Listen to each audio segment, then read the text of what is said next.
Hello and welcome to Two Mutables in a Pod. This is a podcast exploring all things taboo through the lens of spirituality, astrology, and bloody life experience. For all of you who are well versed in astrology, this is all the good stuff in the 8th house. My name is Bibi. My name is Emily. And we are your hosts.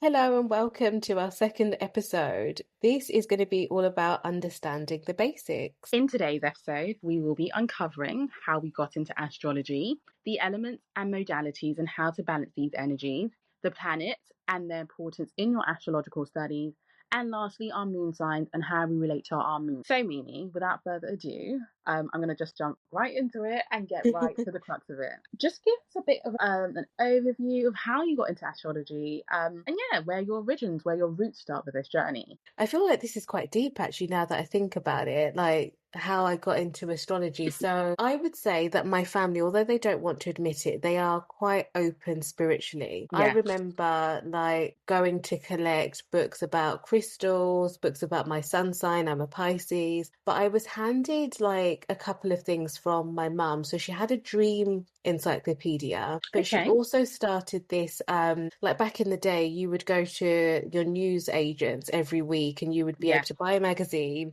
and then you would like collect items every week. And I'm pretty sure she started one on astrology and I just kept it up. And that was kind of like my first kind of taster into it. It might have been crystals, actually, now that I'm thinking about it. But what kind of took me like further into the study of astrology was I really wanted to understand why I had such a complex relationship with my mother. And for some reason, my brain was just like, well, of course, your star sign or sun sign is going to tell me exactly why there's this kind of feeling of disconnection, this rift between me and my mum. So I went down that rabbit hole. It wasn't until years later that I stumbled upon my moon sign, and then the lights were just like, ding, ding, ding, ding, ding. Like, here is your answer, the answers that you have been searching for about like the complex relationship is held within the moon. And that really just kind of gave me affirmation, confirmation, but most importantly, validation. And then I just really became like closer to a point of love, I guess, with astrology. So I would say that that's my beginning kind of. It was definitely the curiosity about the interpersonal dynamic between me and my mum. Yeah. What about you? I mean, just like before I get into myself, I think that's quite an interesting journey, and like the self-realization of, you know, we hear about our sun sign in pop astrology or like mainstream astro, but we rarely hear about discussions or like horoscopes based off our moon sign. And I think, like, you know, that realization, the missing pieces, like to actually explain why, you know, there is that dynamic, why there is that relationship with your mother in the way that it is. I think that's quite interesting to uncover. Also, I just wanted to ask, do you have any hard aspects between your sun and moon, or like are they soft aspects? You know, that just came to mind as you were speaking. Yeah, soft aspects. So yeah, for anyone who's listening who might be like, what's a soft, what's a hard aspect? I think maybe at some point we'll like uncover it. But basically, soft aspects can create harmony and can create a bit of flow and ease, can't they? So they work in partnership, whereas harder aspects or harsher aspects might create that friction or a bit of tension. My personal opinion is that although I've got a cluster of planets within or sitting alongside my moon, I see that they work together and in partnership. So I don't classify them as harsh. I don't know if you'd look at it differently. To be honest, as somebody who has, like, I love the overview that you provided, and yes, we probably will get into it,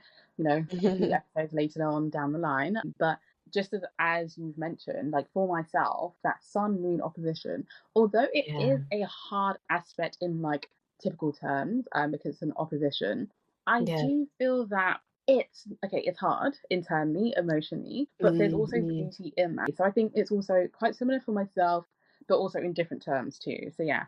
Yeah. I think it totally depends on obviously your personal chart and what's happening. But yeah, do tell us, what was your origin story with astrology? I've always been a horoscope girly. Like, I've always been that. Any opportunity to read a horoscope about my Gemini sun, you're going to find me there. And that was always something that I took pride in. You know, I would download the apps. I think my first app, oh my gosh, I think it was like this purple one. It was a purple note. I Mm. forgot what it's called, but it was like your daily like horoscope based of obviously my sun sign, not my rising or not my moon. And I was like, I really Okay. like this. And then this was in the thick of like lockdown. Like I said, originally I'd always done that, but then I then took the studies to a deeper level. I guess I had the time to do so.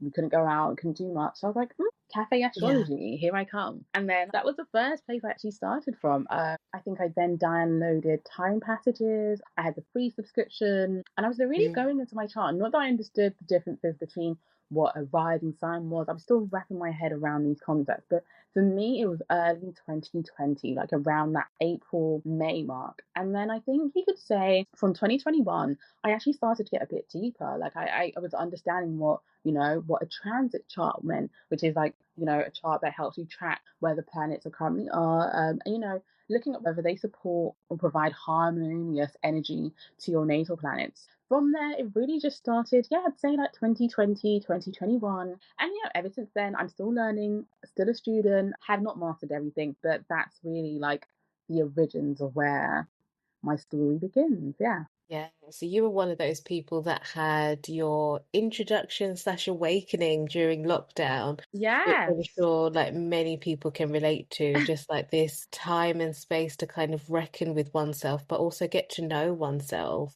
So it sounds like, yeah, that was a really beautiful time for you to dive into astrology. Thanks, Saturn and Aquarius. Thank you for that opportunity. So yeah, I think that's a beautiful kind of place to start. And we've kind of Mhm. mentioned various bits about sun sign, rising sign, and moon sign and stuff like that, which we're going to get into as we navigate further into this episode. But we thought we would give kind of an overview about the general energies Yeah. of birth chart. So if you were someone that has access to your birth chart, pull it up and then let's kind of talk you through it.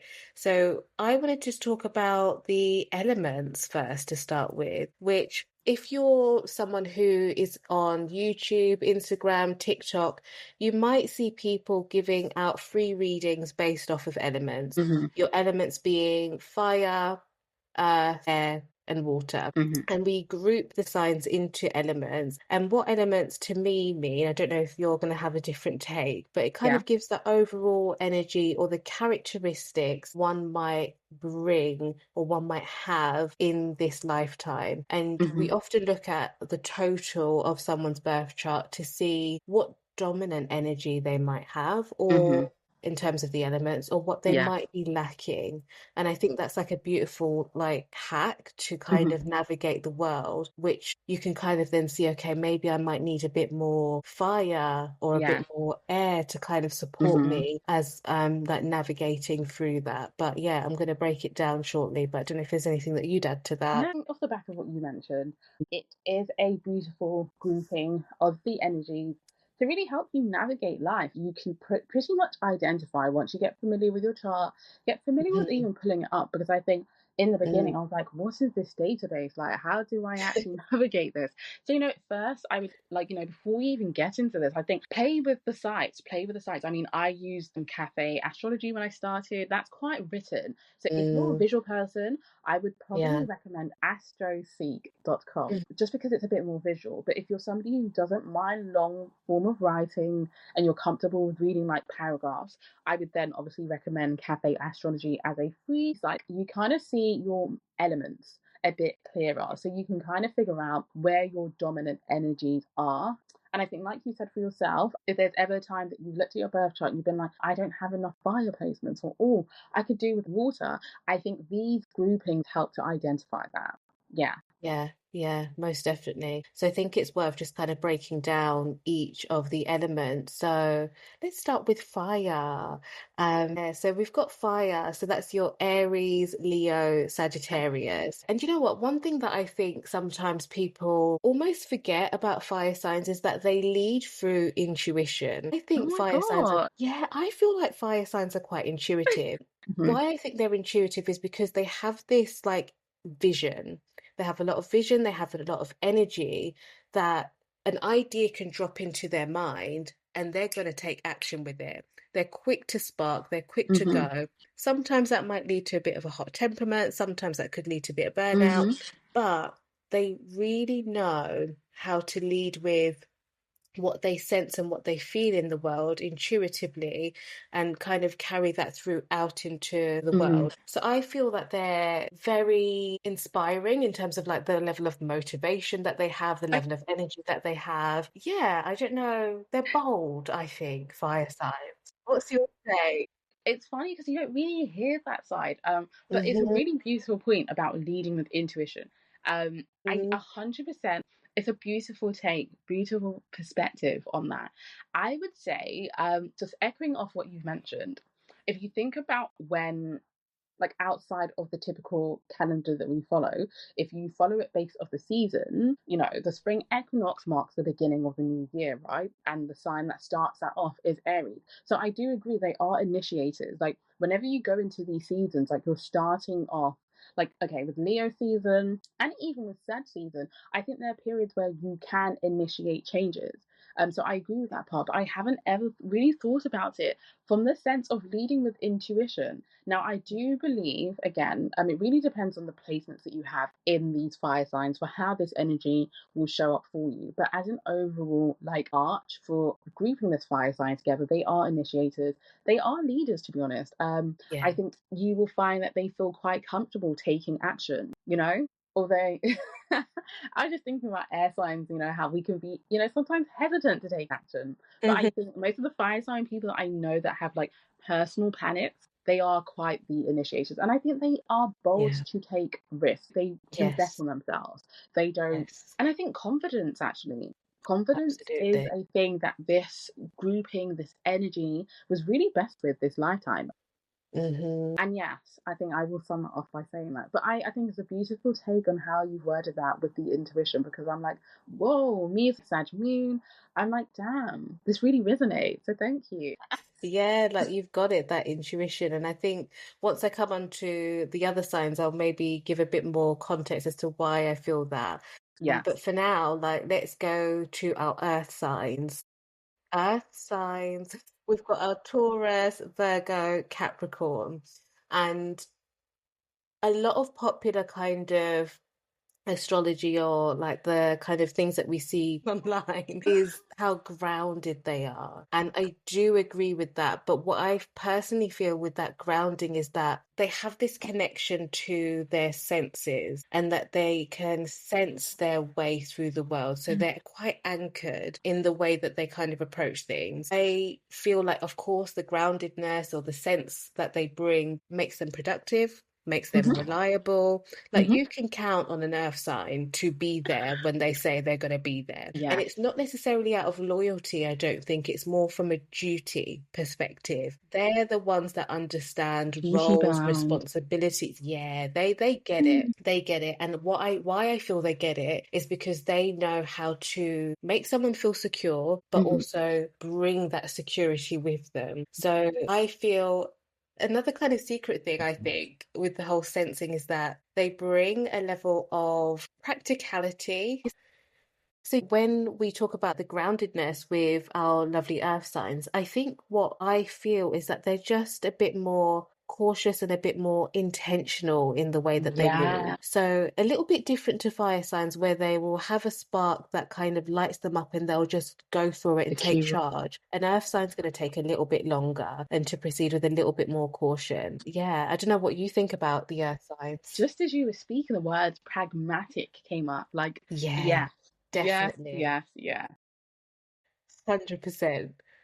And I really like, I love the distinction between, yes, they're going to show up for you, but it's Mm, actually niching it down to say, no, this is from a space that is duty bound. And I think yeah. I really see it. I see it in the Caps, I see it in the Virgos, and I do see it in the Taurus spaces. Mm-hmm. But I also Mm-hmm. wanted to say, like, it's quality. Something about them is Yes. rich. Yes, they can call it money, but I'm not just talking about the monetary sense of things. It's that there's a richness about them, which I like. As we spoke about, fire signs being the initiators.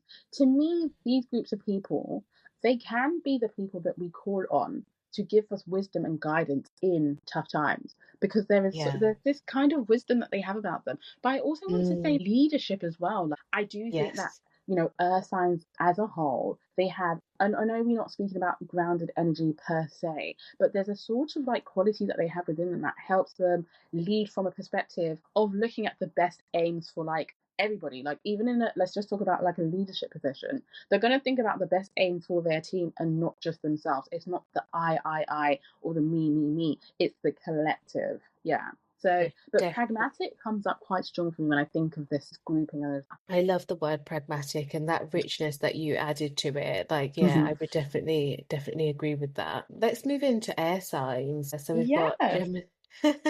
Gemini, Libra, and Aquarius. And these are your thinkers. Like, there's no Yeah. ifs, buts around it. Like, these are your thinkers. These are the people who, if you want like witty or dark humor, get you an air sign. Like, I think they are so quick off the tongue. Yeah. They have this level of intellect that you have to keep up with. Otherwise, you're just going to get booted. Like, you're not going to make it.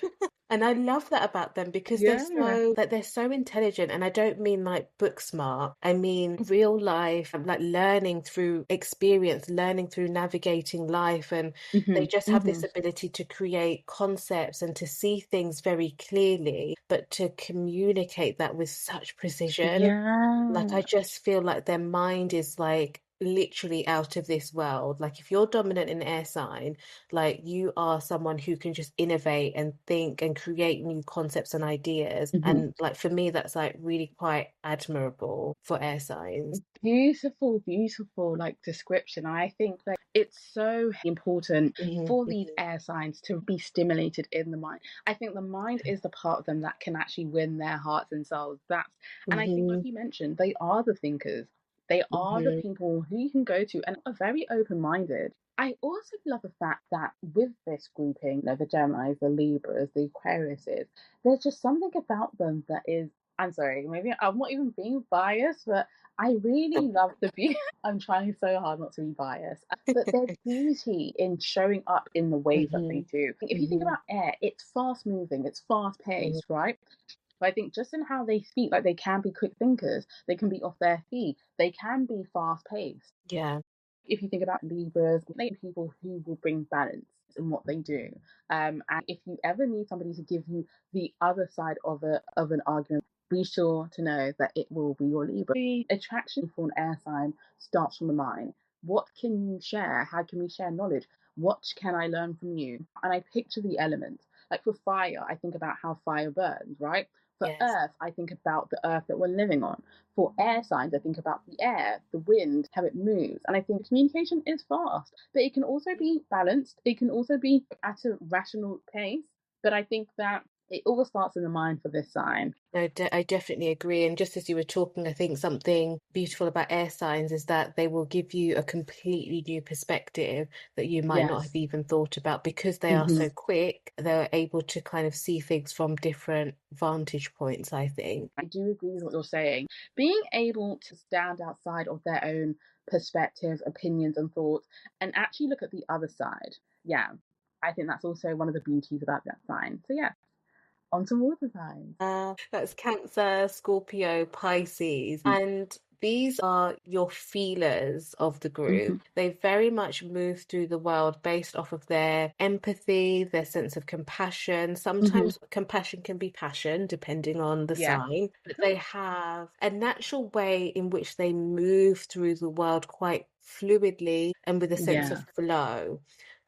They might be passive at times, but they constantly do keep moving, I think. Mm-hmm. They are, I think your water signs have a sense of being able to reflect things in a way that is a bit more like calmer, a bit more sensitive, or a bit more easeful. And it's a real kind of depth, I think, that water signs Mm-hmm. can bring because, like you beautifully said, like thinking of each element as the literal element.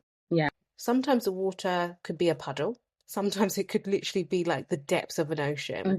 And I think sometimes you never quite know which side you're going to get to water signs. Yeah. I like the compassion can literally be passion. I love that play on words. Very useful. And I also love the analogy that, you know, the depths of water can literally be the depths of the ocean, of the sea, but could also be a puddle. And I think for me, when I think about water signs, you know, the Pisces, the Cancers, the Scorpios, there is depth. You can't separate that from them. You know, surface level is never really going to cut it for these groups, for these water signs. And I think when I think of the actual element water and how it flows, that's the word that kept coming to me. The ability to flow, whether it's through life's current, whether it's through the stormy storms, whether it's through calm and stable waters. And as you mentioned, it's quite fluid. So water, you know, is malleable. I think it's something that it has to flow unrestricted, which AKA, you know, people give water signs the rap of being emotional, being crybabies, but I think it's just the beauty in being able to express their emotions without Yeah. restriction. And that's something that the other elements might not be able to do so freely. No, I love that you said that the unrestricted element, like that being quite a key thing, and just having the space to flow without restrictions with their emotions, I think is, yeah, sometimes where water signs can get misunderstood. If you think about it, because sometimes a fire, like wind, can actually literally blow it out. That's it. It's done, right? With air, you've got tornadoes, but at some point, it's going to stop, right? And the air can be Mhm. quite aggressive, but then it can calm down. It's not a constant state of aggression. And if Yeah. the earth is forever changing, as you can see, the Mm, environment that we live in, the ecosystem that we live in has forever mm. changed. But I think one thing that remains constant is water. Like, yes, you know, you can have droughts, there can be times in which that sign might withhold their emotions. Lo and behold, they are going to release it, and that's why I think there is beauty in that. My God, that was so beautifully said. I love that. I absolutely love that. So yeah, those are the four elements. And like I said, like with the elements, that's kind of your personal characteristics. That's Yeah, how I view it. But we move on to the modalities, which is how those characteristics will interact with expressed. the world. Yeah, Yeah, like how it's expressed. That's how I view it. Like I think, yeah, we agree on that, which is nice. So these are grouped into three. So we've yeah, got cardinal, fixed, and mutable. yeah.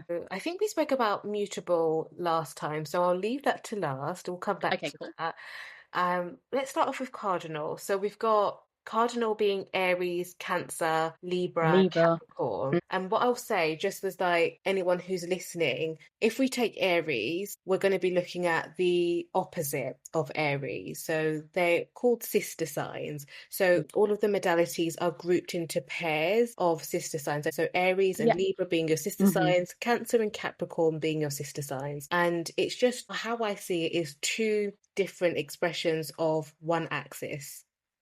Mhm. I don't know Mhm. if that makes sense Yeah. or if you kind of get that.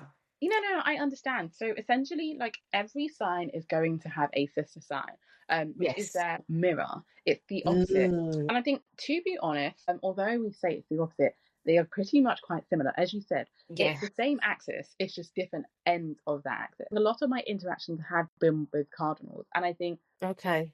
the ones that I've expected to act like Aries, who are Aries sun, they end up acting really much like Libras. And I think, and that's why I say there's beauty in that opposition. In the end, with what our soul contracts are here for in this lifetime, there is a balance that we need to learn. We need to learn a middle ground. And I think, you know, just off the back of what you're saying, if Libra is the opposite end of Aries, then Cancer will be the opposite end of Cap. Like, you know, for those signs, there is a lot to learn once you reach equilibrium. Yeah, definitely. And oftentimes that when we see people looking at like love astrology or like we would call it synastry, Yeah. people often in popular culture say the opposite is your ideal partner. So like you said, an Aries being with a Libra or a Cancer being with a Capricorn. I don't know if I'm like fully sold on that, but that's a conversation for another day. In terms of sun signs, I mean. Cardinal energy for me is that self-starter. They are initiators, I feel. They have a lot of ideas, but they have the ability to put it out into the world and see it through. Okay. They are assertive, I feel. I feel Mhm. cardinal energy is very assertive. You'll Mhm. know where you stand with them. They're not gonna kind of keep it hush hush, but they have this ability to lead through the world. Yeah.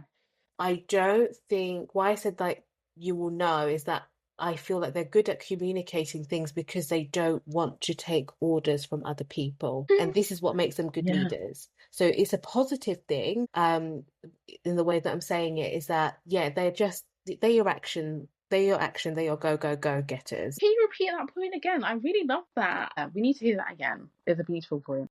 Yeah, because I think cardinal energy is very assertive. They're Okay. very sure of themselves, but I think sometimes people can perceive that as a bit, quote, too much. So your Mm-hmm. Aries, Cancer, Libra, Capricorn, or not that their energy is too much, but I think it's that natural sense of leadership that they have that puts them in a position where they're like, well, actually, I'm going to communicate what I'm Mm-hmm. feeling, what I'm thinking, and what I want to achieve in the world because I want to take ownership of that and I'm like going to spearhead it. So I feel like they are like, they view themselves as being like top of the totem pole, like they're Yeah. just going to go for what they desire. And I think that as a result, they just don't take orders easily or as easily in comparison to other sides. So if we're thinking of like a Yeah. team or like a working environment, I feel like you're more than likely going to see a person in like management or like high leadership. They're going to have some cardinal energy, I Mm-hmm. feel.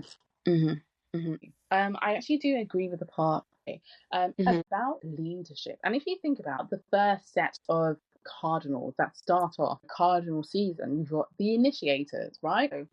As you progress throughout each of the seasons. So Libra season would represent, Cancer season would represent Cardinal season, Libra season would, and so would Cap season. And I think in each of these, I often do see a trending pattern in which people do initiate things. Not to say that's just limited to just these seasons, but yeah, I think leadership, initiation, going forth with boldness, shall I say, and actually being able to take up. One thing I love is seeing cardinal women in boss spaces. Yeah, I love seeing that, and they me do it so too. well. Like you said, like Hmm. more than often you actually figure out that this person will have some cardinal placements if they're in really senior positions, and I think they can Yeah, lead with ease. Like it doesn't come to them as a challenge. It's not something that they have to force out of themselves. It's a natural energy that's embodied within them, and yeah. that's what these modalities really speak about. They speak about the expression. So yes, we spoke about the elements. These are the, as Mimi said, it's the flavor. But Hmm. now we're Hmm. looking at how this flavor is expressed outwardly to other people in the world and how you also express that within yourself too. So yeah, beautiful, beautiful interpretation of cardinals. Yeah, yeah, which leads us on to our fixed signs. So Yeah. that is Taurus, Leo, Scorpio, Scorpio, Aquarius. Aquarius. Yeah. For me, these are your people that once they find something that they like and that they love, they're going to stick to it. They are consistent as fuck. Like they will keep to exactly what they Yeah. know and keep in the rhythm of what they know, Mm-hmm. which gives them this, well, gives them the title of fixed, but it gives them this stable energy, I feel, that brings a sense of loyalty as well, because Mm-hmm. when they like or love something, they're going to keep at it. And that includes people as Oh, well, I feel. Yeah. So sometimes that can mean that they can become quite fixated on what they're doing or how they're kind of carrying themselves in the world, can be a little bit resistant to change, but they are your people who would help you if you are struggling to establish your personal routine or to help you in coming up with new ideas to change or shift your routine. I feel like they're quite good at like being able to guide people in that sense. They're just consistent, like they're really consistent. And I feel like sometimes, might be a bit of an unpopular opinion, they don't know when to exit when they need to exit. So because of their loyalty, they will stick at yeah. things and see it through Mm-hmm. until like the dying end, when maybe they should have exited a little bit earlier. Love you, fixed signs. We love the unpopular opinion. So no, like I'm glad that you said what you said. Just being off that, like I know I described earth signs as being pragmatic, but I do think like when I think about fixed signs, I think about money. I actually think about Mm, resources. yeah, Yeah. love. I think about their attitudes towards money and resources, accessing resources, Yeah, but also maintaining those resources. And like because we think about something being fixed, it's immovable. Like it stays in a fixed location and time. It does not move, right? And just echoing what Mimi said, there is the tendency at times to perhaps cling on a bit too tight to resources, to like people, because of the loyalty that you mentioned, because of their ideals. And I think, again, they probably have assessed all the possible scenarios, the best and the worst outcomes. So sure. when they are making decisions, they might essentially, I don't want to say assume the worst, But in holding on or in being fixed to a certain thing, place, person, or time, and there is that tendency, yeah, perhaps look at the worst case scenario in order to like justify why they're clinging on, should I say. But I think when I think of this sign, if you do need somebody who's going to give you good advice, yeah, I think a fixed sign will do that. If you need somebody who's going to give you a realistic, like reality call, wake up, I think a fixed sign would actually do that. I think a cardinal is going to do it in a more of a coaching sense, should I say. I think a fixed sign would do it if I compare the two in a get your life together kind of sense. Yeah. Yeah, Although agree. it can come from a place of love, I'm not denying that, but you're going to feel checked by the end of that conversation. So I think there's beauty in that because they also teach us. I think there's is teaching us how to relate to resources, teaching us how Yes. to relate to other things. But there's something about resource that keeps coming up for me with this sign. Although the other points that you mentioned, I do agree. Like, sometimes they might not know when to leave the person. And I've seen this physically with fixed dominant people, but they do have big hearts and loyalty is a big thing for them. So yeah, you're on for the money. You're on for the money here. I just like I adore that perspective about fixed signs and resources. Like Yes. that I think is, yeah, definitely true. And as soon as you said it, I was like, yeah, I got the shivers. Yeah. So Oh my definitely for gosh. sure. Our mutable signs are our last of the Yes. modalities. So there's only three modalities in comparison to the four elements. So mutable, we have Gemini, Virgo, Sagittarius, and Pisces. Yes. These are your free flowing lot. They are going with the flow, going with the Mhm. motions. They have an incredible sense of flexibility and adaptability, Mhm. which makes them sometimes, and bear in mind, we're both mutable signs, so it's no disrespect. Sometimes can be a little bit unpredictable. Yeah. You never quite know what you're going to get. You never quite know what they're going to say. Yeah. There's a bit of instability with mutable signs, but I think they just can sometimes be a bit hard to pin down because they're just like going with the motions, having they're here, they're there, they're everywhere. They're just like so engrossed, I think, is because they're Mhm. so engrossed with life and they're Mhm. so caught up with the fascination of just exploring the Mhm. world. And I think that unpredictability or inability to kind of like be held down is because they're so excited about the possibilities and the possible change and how things can just kind of like your life can change in a moment. They have that kind of attitude, kind of a happy-go-lucky attitude as well, I would say.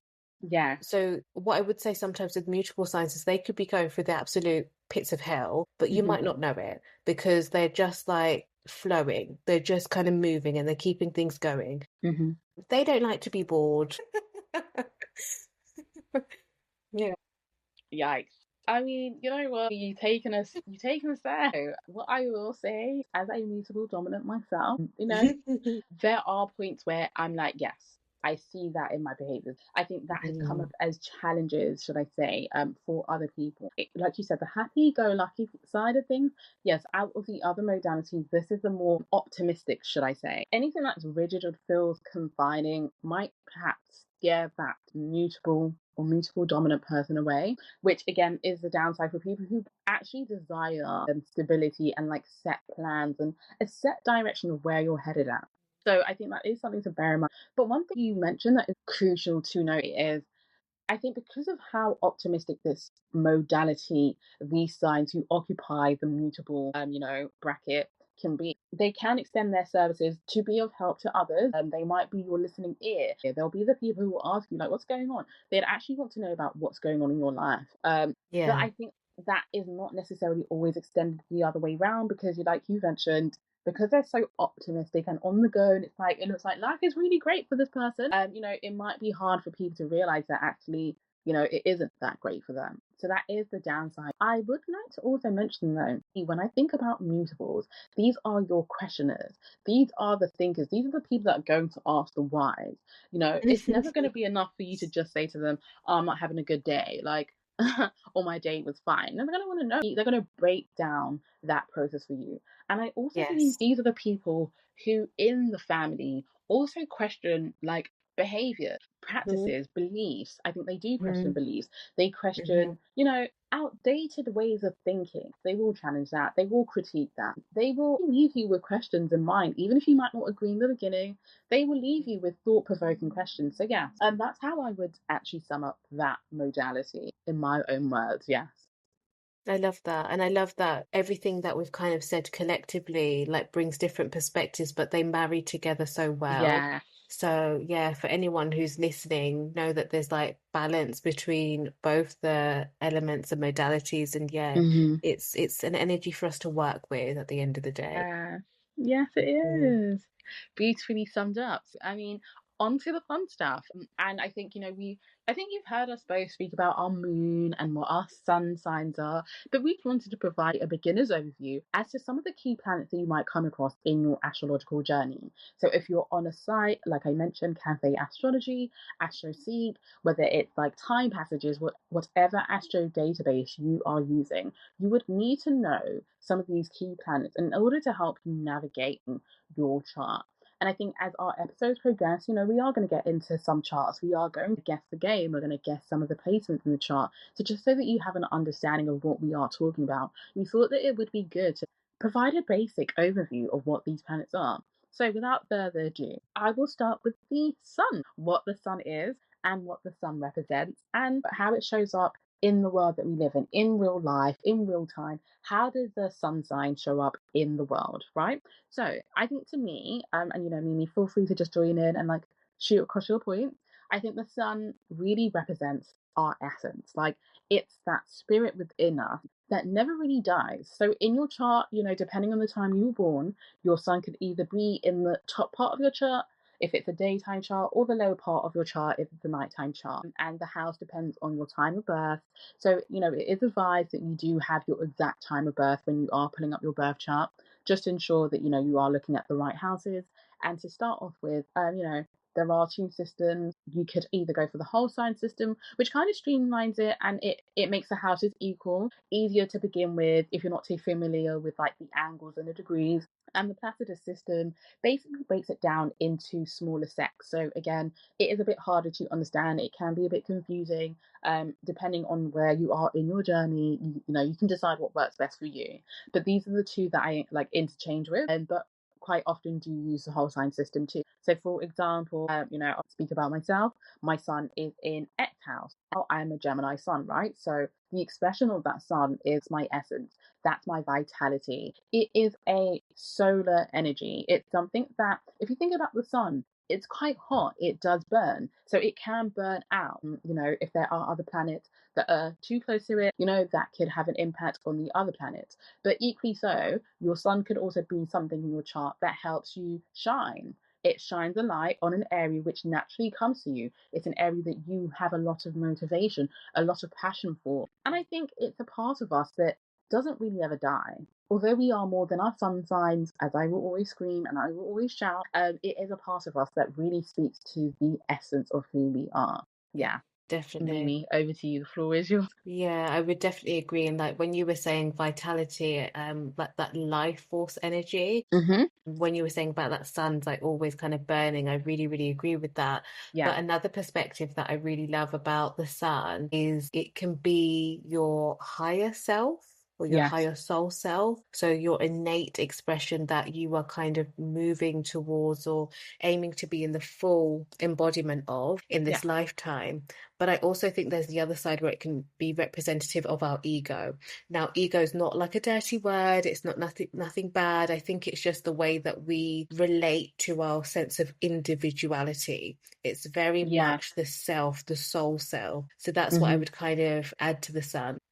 I think that's a good point to actually add, and Mm, I can see why you have like broken it down in that way too. But it makes a lot of hmm sense from what you hmm said. I know. Yeah. I also wanted to just say, actually, and your son, I should have said this in the beginning, but you can have your son in any of the 12 zodiac signs. Be it an Aries sun, you could be a Taurus sun, you could be a Libra sun. It depends on the month, the date, the year, and the time that you're born. So that is something to also consider too. And I know, I mean, maybe just to clarify this part actually, What is your view on the sun cusp thing? So basically, a cusp is when you Yeah. could fall into either or sign. Let's just say that, you were born on the 20th of January, and that's literally like where sometimes aqua season might start, but you could still also be in cap season. What's your view on that, and where do you stand with that? I think if you've got the person's time of birth and location of birth, then there is no cusp. Yeah, Me so personally, years. that I Yeah, just don't. If we know literally where the planets are in alignment at the very moment, in the very location that that person was born, then a cusp doesn't exist. Now, yeah, you might have maybe some essences or flavors of the sign that's exiting, yeah, as in like you used Capricorn and Aquarius as an example. So you might have an energy of Capricorn on the 20, like an undertone, but maybe your yeah. primary expression would be more Aquarius. So I don't believe, and I wish people would stop talking about cusps because I don't think it's true. But yeah, what No, about yeah. you? I had to actually bring that up for that very reason. I think Mm. you are that one sign. You can't, don't get me wrong, Yeah. you can embody the expression of the sign that you actually are and the sign before it. And Yeah. I'll take myself as an example. My angles are all at 29 degrees. Whilst, yes, I do feel that I am a Virgo rise, I do also feel that Libra Venetian energy quite strong because anytime later than what I was born, I would be in that early degree. Hmm. So I do agree with me. I often hear people talk about this, like I might be, a Pisces sun, but then I also could be an Aries cusp. But no, I think it's one sign. And like, if you don't know your birth time, then that's a different conversation, which we probably will get into another time. But I wanted to clarify that point that, you would be that one sign. It's not either or. Yes. So over to you, Nini. The floor is yours. The moon. Oh, okay. Yeah, the moon. I love the moon. I love the moon because it's our emotional sense of self. Hmm. Like, I feel like it governs the way that we feel things. It governs the Yeah. way that we might react or respond to Hmm. situations. But my personal introduction, as I mentioned at the start, is through my mother. The moon does represent your mother, quite Yeah. literally. I think we forgot to mention the sun represents your father. Oh, yes, it does. Yeah, so the sun's the father, the moon's the mother. And I feel it's a good entryway for people if they're trying to understand their childhood because the moon can give a real Flavor and understand. Yeah. flick. Just, Yeah, yeah. like literally what might have been happening within the womb, what might have been happening ancestrally as well. It also Yeah. can tell us about how we might relate if you are someone who wants to be or doesn't want to be a mother figure in this lifetime, whether that's Hmm. through you carrying a child, adopting a child, or whatever means it may be. I think the moon is really good for giving us that information. Understanding. Hmm. Yeah. Yeah, no, I think that's also really beautiful that you've identified, which I also completely forgot, to talk about what these planets represent. Like, it's also good to hear the theory, but I think it's good to hear the practicality. What does the sun, the moon represent? And yes, it is the mother, it's the more maternal energy that you would experience in this lifetime. I think for me, being that moon, and I love how you've spoken about how it helped assist and understand, especially if you didn't have that understanding as to why certain relationships with your mother and with feminine energy, because I think it also can translate across into the relationships we have with other women, our Mm. interactions with other women. Like for yourself more Yeah. specifically, it provided the whys behind the questions that we had. And I think for me, when I think of the moon, I think about self fulfillment, but it's really looking at your soul. I have not lived that long on earth, but for the years that I have, and for the years that I have been studying, I think the moon shows up stronger in our characteristics and like our traits. And like you said, the reaction to life. When we need some downtime, I think it's that moon that we're nurturing. For Mm. example, I think we spoke about our moons, which we will go into a bit more depth later on. But for me, I know the things that make my spirit feel whole. The moon speaks to how we can nourish the soul. I think the moon speaks to how we can learn to ask others to support us in ways that we seek to be nourished too. It's a good identifier and indicator of those things. But like you said, it can also speak to how you relate to feminine, maternal energy. And because it is an illuminary, I think it shines a light on the areas of our chart that need that softer approach. I think, yeah, softness, how to approach those hard areas. It could be a soft area for you as well. Whatever aspects are going on in your chart, the moon helps to really heal them. And Yeah, as we speak about our own individual moon signs, but when we get to that point, I think it will help provide a greater understanding as to why I champion and advocate for the moon. If there's a starting point in your healing journey, in your journey of self discovery that you ever wanted to start with, yes, it's great to know your sun sign and it's great to speak. It kind of identifies your relationship with the father too, as Mimi mentioned. But I think the moon is like, as you can see, I'm very passionate about the moon. I can talk about the moon forever. And I also think one beauty about the moon is that it changes its cycle every 2.5 days. So I think there is an opportunity to embody a new self. And now, this could be the Gemini split personality coming out. But I think with each moon sign is a different side to yourself. And I think it's a great way of harnessing the different sides, the different personalities, the different ways you seek to show up in the world. You can be multifaceted. You do not have to be one dimensional. And if you are one dimensional, that's fine. But I think having a constant rotation also helps to not feel so stagnant. There's different ways that you can use those transits to support your healing. So, yeah, I'm going to stop because I've rambled on too much about the reading. Mercury, Mercury, Mercury. Now, when I think of Mercury, and in a beginner sense, in order to help you understand this planet, Mercury is known as the planet of communication. How do you intellectualize this written form, spoken form, whatever form of whatever information we were processing? How do we actually process this in our minds? It also speaks to how we communicate outwardly, those ideas, those thoughts, those expressions, the abstract concepts that we share with the wider world. I also think that Mercury can speak to, whether you're somebody who might prefer public speaking, you might be somebody who prefers showing up in media spaces, you might be somebody who prefers writing in written form or speaking out loud, like, in vlogs, visual formats. When I think about this planet, it's constantly changing, not as much as the moon, but we have periods in which it does go retrograde. A retrograde is a period in time for you to reassess, rediscover through a different lens at a particular area in your chart where Mercury is transiting. For example, at the time of recording this, we are in Sag season and Mercury is currently retrograde in Sag. So whichever area in your chart is ruled by Sag, Mercury would be home there right now. And it's a time for you to reflect on the areas that are relevant to that area of your chart. And I think it's important to note because there is this typical frenzy, like Mimi mentioned, in the online spaces that, oh my gosh, well, Mercury goes retrograde, your ex is going to message you, and your computers are going to shut down. Yes, people from the past might pop up. It's not necessarily to say that that might be your ex, but I think I have Yeah. to touch base on this because if, it's relevant. We are in retrograde season. We are recording this in retrograde season. And there have Yeah. been some technical mishaps, but we've overcome those. There's ways to work around that. But it's approaching that with a stillness, should I say.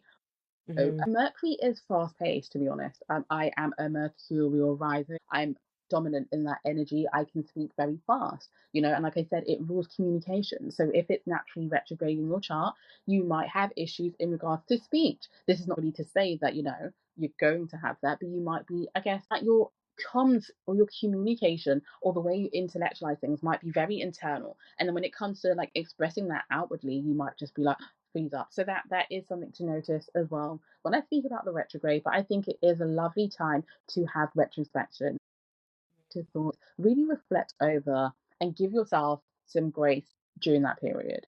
So Mimi, Yeah, I don't know if you have anything to add to definitely. that, or if not. Yeah, I think like when you said about processing, that stood out to me because I think the other side to processing, well, not the other side, before we process something, we have to perceive something. And Mhm. that is Mercury. Mercury really guides us in how we will perceive something. And that's the lens in which we will view things and the standard in which we might hold it to or not hold it to. So Mhm. Mercury really invites us into our sense of perception and Yeah. how we might even then start to scrutinize how other people might perceive us. And I think sometimes we can miss that through the lens of Mercury. But yeah, there's so much chat about Mercury retrograde, isn't Yeah. there, online? And I think you beautifully mentioned it is that point of introspection, but also I've shared this with Emily before, that sometimes you might be the person that's like going back to someone, or you might be the person Yeah. that's like initiating conversation during Mhm. Mercury retrograde. I recently met up with someone during Mercury retrograde retrograde, a friend, and we hadn't seen each other for about 4 or 5 years, but that all happened in Mercury retrograde. So it's not always like a negative thing. Negative connotation. Yeah, yeah, like it does have its positives, I think. Positives. Yeah. This kind of podcast will give you a more balanced perspective in the planet. So yeah. Yes, I think that's such a beautiful point to mention, especially like when you go online and just then all of these things and you're thinking about the worst case scenario happening. And as you mentioned, that it can actually be a positive scenario. You can reconciliate with somebody. It doesn't Mhm. just have to be about the negative. So, you know, I like that. I like the fact that you mentioned that. I also would like to talk about Mars because I think Mars is a planet that you will come across as you go deeper into your studies, but also as we look at charts, as we discuss placements. Mars is one of the placements that I think is central to a chart. It's the planet of action, right?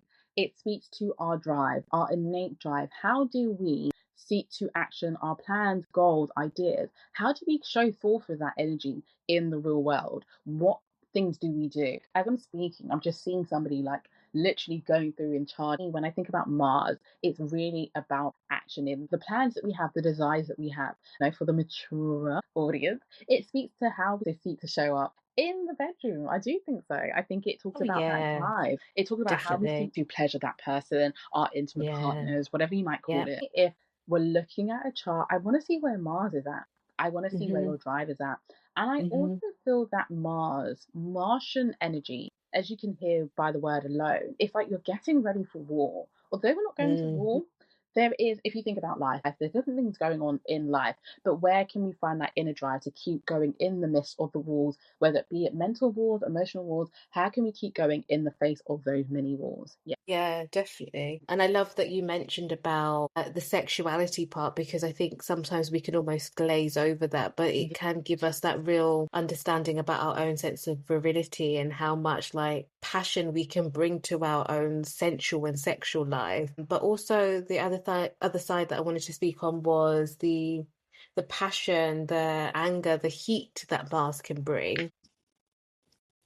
Because sometimes I Mhm. think Mars can be a really good point in which we can understand how we could resolve conflict. So I know I spoke Yes. about Mercury being the point of communication conflicts or communication ruptures. Yes. Mars can be the ruptures in our will, our drive, and how we show up with that more anger or passion. So Yes. it's a really good entryway from a psychological standpoint, I feel, to think about anger management, conflict resolution, and conflict Yes. management.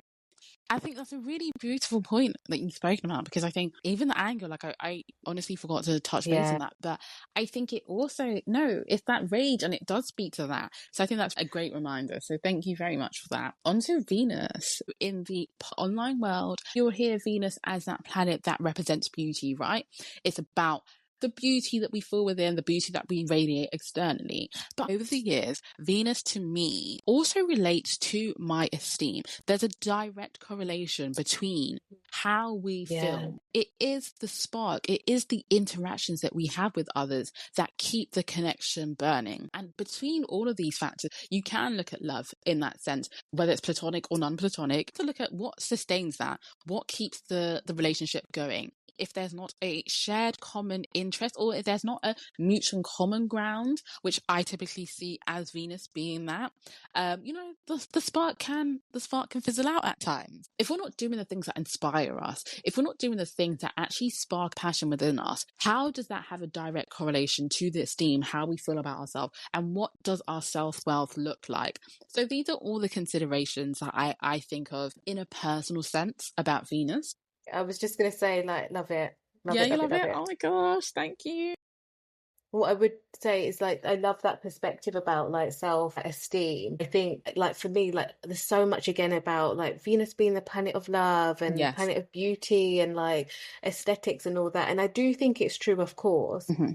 And it can also have links to our sexuality, but I think more than that, it's about what we value. Like I Yes. always think of Venus and value, and that could be Hmm. like how I value you as a person Hmm. or how I value my relatedness to money and Yes. like things that could come my way through that sense of value or not come my way through my sense of Hmm. value. Hmm. So I do think Venus also represents value, but that relatedness as well, how we Yes. relate to one another, which you beautifully said.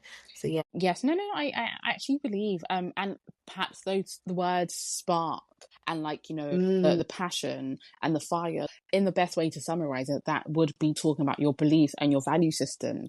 And I 100% agree with that. And I think whilst, some people might also say that Venus, represents the money, the resource. I think how can you have that without looking within? And I think that's why it's yeah. all interlinked. And yeah, you can have beauty, but beauty also is directly Hmm. correlated to this theme. So I think these considerations and what you've mentioned, when I think about Hmm. Venus, yes, this is what I think of. Yeah. And then, yes, onto the ascendant and midhaven, also known as your rising sign and also known as your MC. So I will give a brief overview of both and try not to ramble too much. So with the ascendant sign, also known as your rising sign, essentially this is your entry point to your chart. That's how I would describe it. It's the beginning of your story. I think when we look at the rising sign, typically, people do mention that it's how we show up in the world, how we seek to be seen by others. But I also think that because this is on an angle, so in your chart, you have 4 angles. You've got your ascendant and your descendant. You've got your midhaven, which is your MC and your IC, right? I think because you can't look at this without looking at the other side. And as we spoke about in, modalities, there are sister signs. And I think equally so, the same principle applies here. Your rising sign will also have an opposite sign. I would call it, in my own understanding, soul analysis. It looks at your intrinsic nature. But if we look at the rising sign and how that is shown up in a chart, yes, it is probably something that you would identify with on a personal level.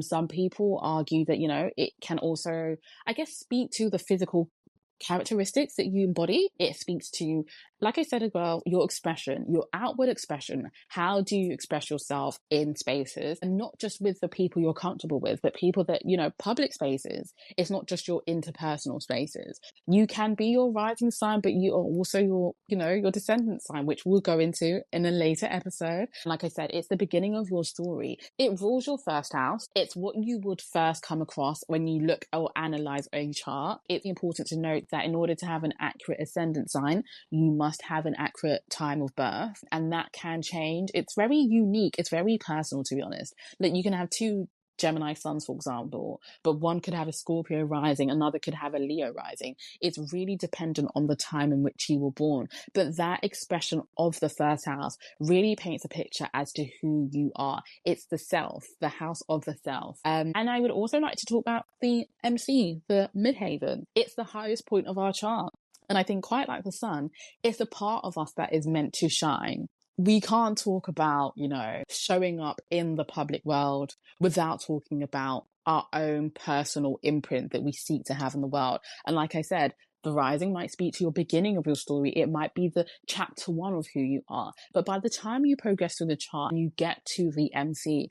And I think it's a beautiful part of us that makes up our soul, And as I said, you can't talk about the ascendant without talking about the descendant. And you can't talk about the MC without talking about the IC, which is the lowest part of your chart. And I think all of these are interlinked. Your MC can change depending on the time that you were born. So it might not be in the 10th house for you. But for myself, that's where it is placed. And that's how I showcase those Gemini traits and qualities outwardly in public spaces. I mean, I think you sent this video across a few weeks back, and the lady actually did mention that it is your personal branding, and that's why I speak about your personal imprint. It's your footprint in the sand. I don't know if you guys have heard of Leonie Lewis's song, but it talks about the mark that you leave on the world, and that's how I see that. And in conjunction with your sun, the planet that we spoke about in the beginning, these two, this angle and the sun, really work together to help you shine, illuminate who you are. And I think you can't look at a soul essence, or you can't look at a birth chart without looking at these angles, in my personal opinion. Yeah, no, I agree. I think we could do like a whole episode on the axis Yeah. of the Mm-hmm. IC, MC, ascendant, descendant, because there's so much information I feel that we can get from our external self, but our internal self from Mm-hmm. both of those. But yeah, I love the way that you describe that as like the rising side of your, or ascendant being your entry point. you. I sometimes feel like it's also the way that people view you initially and Yes. how people might, like their first impression of you. And sometimes I feel like, I don't know if you're going to relate to this, but sometimes I feel like your rising sign, you might not always see it yourself until it's reflected back to you. But it's Yes. very much just like a natural thing that so much, it's so natural that sometimes you might miss it and you might just think, you might downplay it a little bit. Whereas your MC or your midheaven is where you're kind of heading towards or where you're kind of working towards. And it's almost like a higher soul template, I feel. And Yes. that's like, again, it's a subtle energy, but I think you need to put a little bit more effort sometimes if you've not got any other placements within that same sign, that you need to pay a bit more attention and focus to in order for that to become like your whole authentic self. Yes. Yeah. I actually like what you've mentioned about how sometimes, because I think, you know, when something's so innate to us that we might not Hmm. really understand how like other people Hmm. outwardly see that energy. And I think, like you Yeah. mentioned, that first impression, Hmm. yeah, those words really ring deep. I think it sums up as well quite beautifully the rising sign, really. And like you mentioned, with the MC, if there's not other supportive planets or planets in the same sign, it might take a bit more for you to express that expression. But best believe it still lives within you. And I think this is why, you know, like you mentioned, we probably will have to dedicate a whole like episode to the angles because I think it's so intrinsic, so deep, but so Yeah. interrelated. Yeah, definitely. So yeah, that was like a very like a brief overview of elements, modalities, and just a couple of like key planets or placements within a birth chart. So to close, we thought we would do like a hot seat question. Yeah. And yeah, because hot seat sounds kind of fun. And we thought we'd Yes. dedicate this one to our moon sign. So I'm going to ask you, Emily, first of all, what is your moon sign? So I am a Sagittarius moon. Okay, Sagittarius moon. How do you relate to that sign? Like, how does that show up for you? Gosh, do you know what? Of late, and this Mm. was probably like the past week or so. It's really been heavy at my heart and my mind because I've always had this thing where I love to learn about different cultures. Yeah. And I've always kind of seen myself as an anthropologist, like a social anthropologist. But this week I was really unpacking that. Like, where does that love for learning about other things? Like, I remember, like, you can't pay me for the life of me, aside for university, to actually sit down and read a full on book unless it's something I actually would love to do, right? But I've actually sat down and read religious studies books without being paid to do so or without it being related to like education. It was just something I Mhm. took pride in. And like, it's a subject since I think from like GCSE days that I've really loved. So I thought, where does that love stuff like from? When I look at that Sag moon and its placement, where it's placed, I'm like, no, it really makes sense. Like there's this love for learning. There's this love for sharing about these cultures. I call it the unreported world. And I don't know if you've heard about the Channel 4 documentary. Like there's mini series about parts of the world that tend to not get as much coverage. And I think for me, there's always been a part of me that loves culture, even when it comes to understanding traditional culture outside of Yeah. traditional African religions, just even about how we can keep these things alive, being in the diaspora as well, being outside, not being back at home. How can I keep these traditions and values and beliefs alive for generations to come? And I do see myself as a disseminator of that information, those lessons. So yeah, I think that's how I relate to my Sag moon from a cultural understanding, like a cultural perspective, somebody who loves to share about culture. I was researching really hard and I was like, wait, that's what a cultural historian would do. And I really see that embedded as an overall umbrella for what I love and what I stand for. Yeah. So I think Yeah, I that's, definitely see that. yeah, oh, thank you. Yeah, no, I definitely see that. And I guess like we spoke about the moon being the emotional Mm-hmm. kind of space that we would maybe perceive or receive things. Yes. How do you nurture your Sag moon? Oh gosh, a deep question.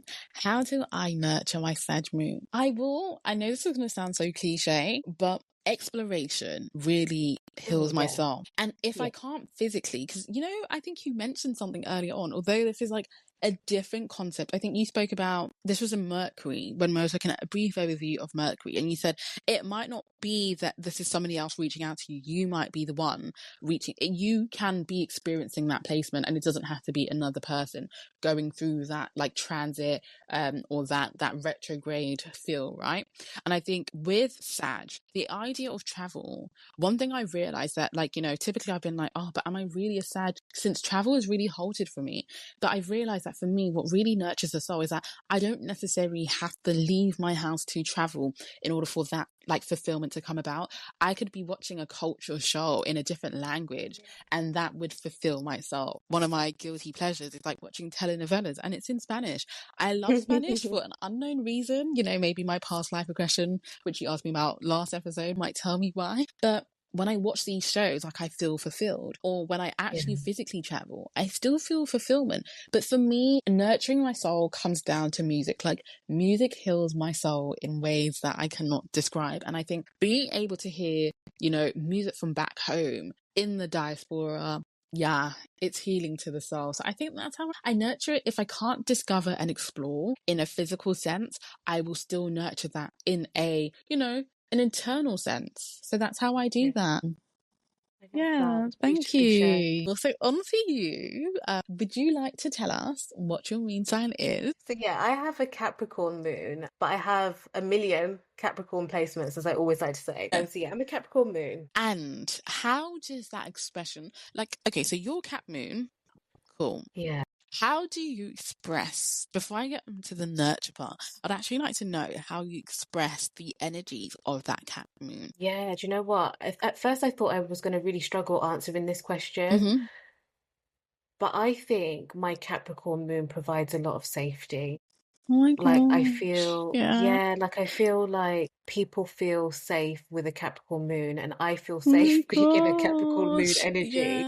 Like I just think like it's like this massive container where you were just held. And I think there's a sense of you just know that the Cap moon is going to be there for you. Oh my You god. can really like count on that Capricorn moon Yeah. energy. Mm-hmm. And I think it does sometimes get labeled, or people can perceive it as being quite cold or being not Okay. emotional. But I personally don't feel that that's the case. I feel like they just have a space, or I have an ability to put my emotions to the side for a minute in order to be of service to another Oh my person. god. So I just think there's just this sense of obviously responsibility and duty comes into it, but we feel things in such a way that we can just see things in order to Wow. help support. And when you say see things, it's that foresight, the gift of foresight, right? It's the gift to, like, you know, you can preconceive things before they actually happen. And I say this not even in the spiritual sense, but just like from the Mm, lens of being, like, when we look at the modality, right? yeah, Cardinal, and then we look at the element that your moon sign's in, it really does make sense. Like, I can piece these things together. So I think that's a beautiful yeah, description, and that you're able to stand outside of yourself and still look at your moon sign from an objective stance. Like, I love that. So thank you for yeah, sharing yeah. that. And then I obviously want to get on to the next question, the final question, which is, how do you nurture that? So considering all that you've discussed, you know, the ways Mm, that this moon sign is expressed for you, how do you hmm nurture that Cap yeah. moon?